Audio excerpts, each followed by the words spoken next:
My name is Cassie de Silva, and I'm speaking to you from the afterlife. I died some time ago, the memory of my demise shrouded in uncertainty. I'm not sure how I'm able to communicate with you, but this is my story.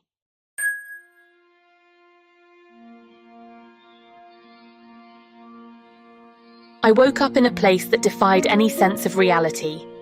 The last thing I remembered was the sensation of falling, a rush of emotions, and then nothing. Now, I found myself in an inexplicable waiting room that was both ordinary and peculiar.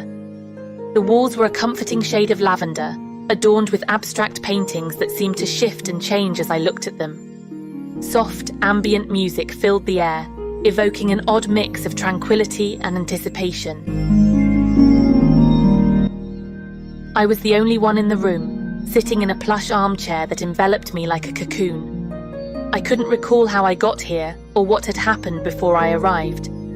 It was as if my memory had been wiped clean, leaving me with only a lingering feeling of uncertainty.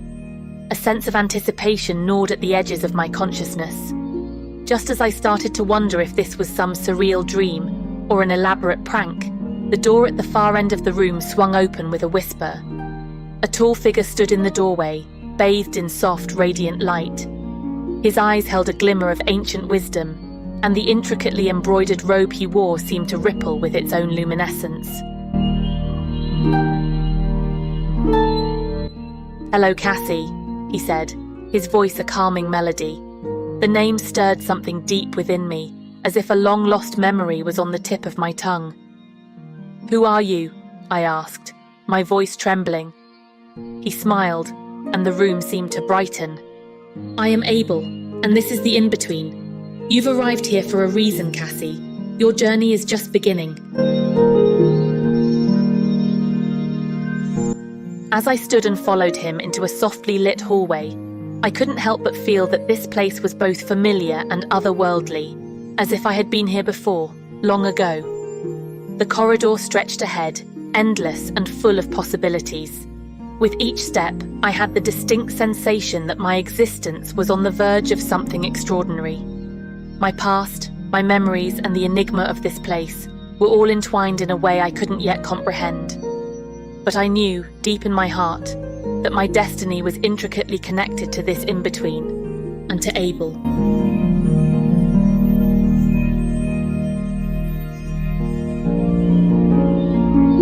As we ventured deeper into this realm, I couldn't shake the feeling that I was embarking on a journey that would forever alter the boundaries of life and death, right and wrong, and the eternal quest for understanding. The in-between held secrets that I could scarcely fathom, and my role in this cosmic tale was just beginning.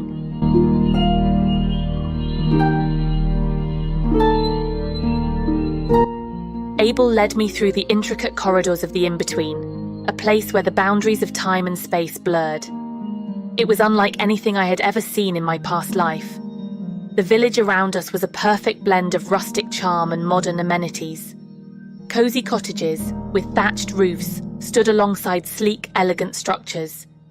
People moved about, their laughter and conversations blending harmoniously with the serene atmosphere. The in-between was nothing like the heaven or hell I had imagined in my former life. It was a realm of endless possibilities and boundless beauty. It felt like home.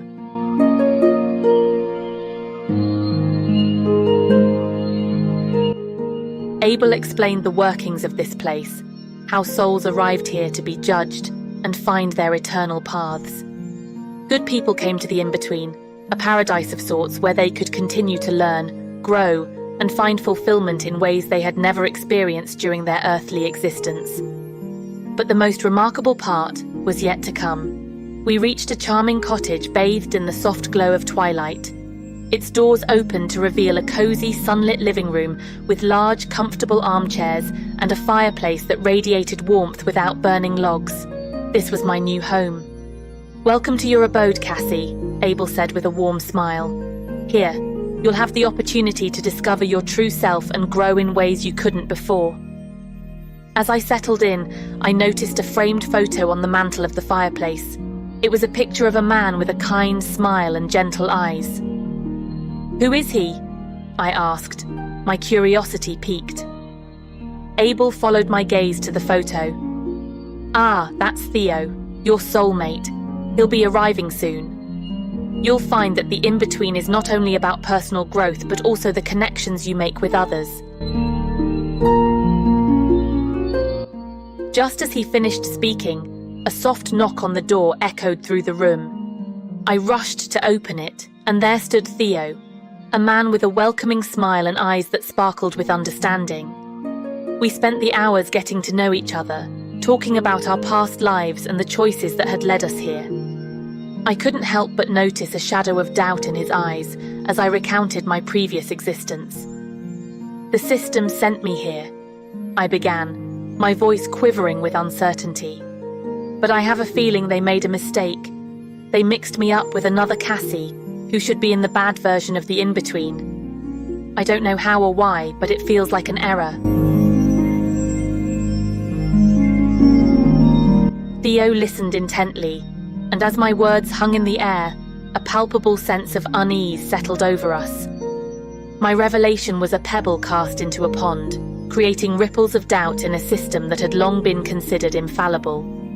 The cosmic balance that held the in-between together began to waver, like a delicate house of cards under pressure. The revelation sent shockwaves through the afterlife, casting doubt on the very foundations of the judgment process. The lines between good and evil were no longer clear, and uncertainty rippled through the village. As I pondered the implications of my revelation, I knew that the in-between would never be the same. My presence here had set in motion a series of events that would challenge the very essence of judgment and fate in the afterlife.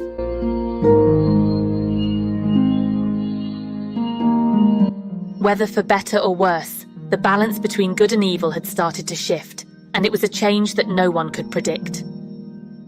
Then, peculiar events began to unfold in the in-between.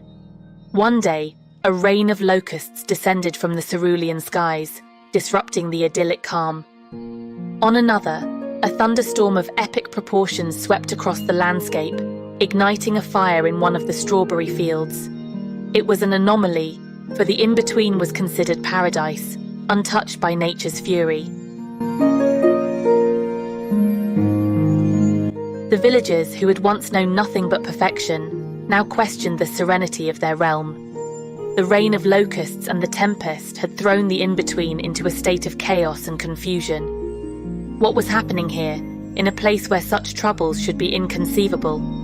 The once unshakable paradise was no longer as unblemished as before, and it was all tied to my revelation, a crack in the veneer of the in-between. The cosmic balance that once held the in-between in harmonious equilibrium was now trembling, and the villagers gazed upon the heavens, filled with unease and a growing sense that their perfect world was beginning to unravel. As I reflected upon the peculiar events that had transpired, I knew that the in-between was on the cusp of profound change, and the path to understanding the truth of my existence and the judgment system was growing ever more convoluted.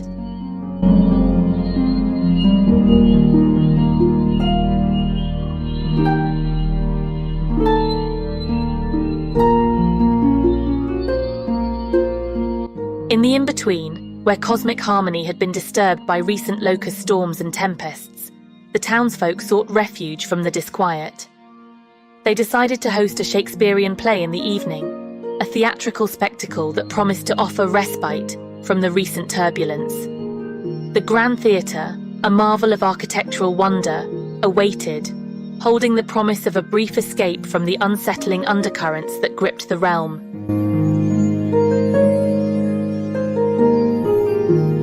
As the evening drew closer, I found myself seated beside Theo, my supposed soulmate, in the plush velvet chairs of the theatre.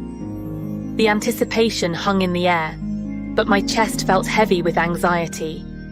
My past life as a telemarketer, hawking overpriced pharmaceuticals and PPI schemes to the elderly, contrasted starkly with Theo's perception of me as a program director at a third world charity NGO.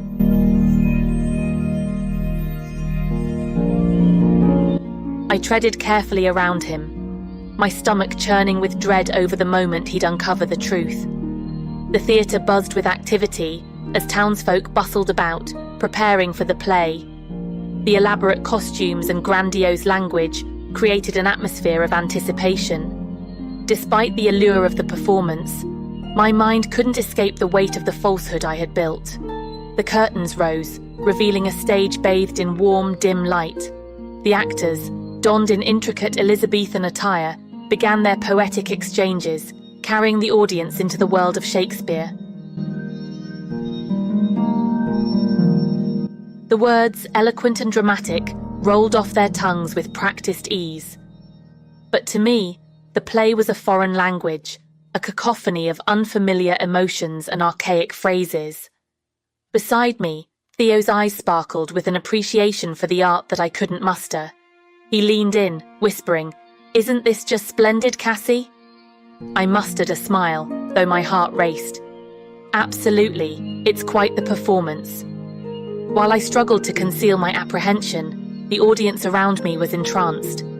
The thespians, in their period costumes, recited soliloquies that stirred emotions I had never encountered before. The theatre, a place of solace for the townsfolk, provided a momentary escape from the disarray that had plagued the in-between. But even amidst the play, I couldn't help but wonder how long this facade could hold. How much longer I could keep up the ruse before Theo, or worse, Abel, discovered the truth.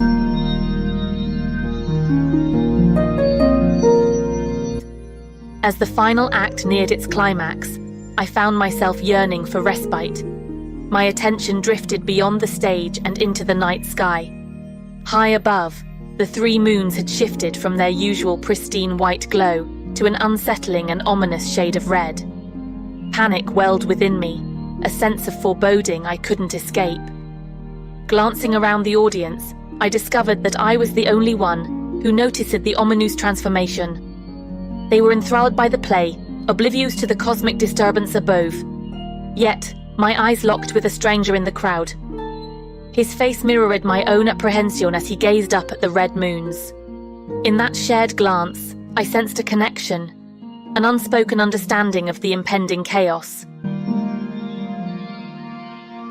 As the final act concluded, and the townsfolk filtered toward the after-party drinks banquet, I found myself lingering alone on the outskirts of the theatre courtyard. The stranger approached, determination etched across his face. "You don't belong, do you?" he whispered, the words hanging in the air like a shared secret between kindred souls.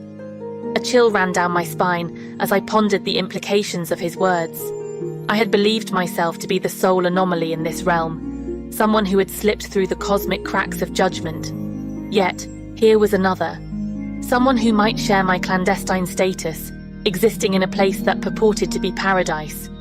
As I stood there, paralyzed by the stranger's words, I couldn't help but think, this is it.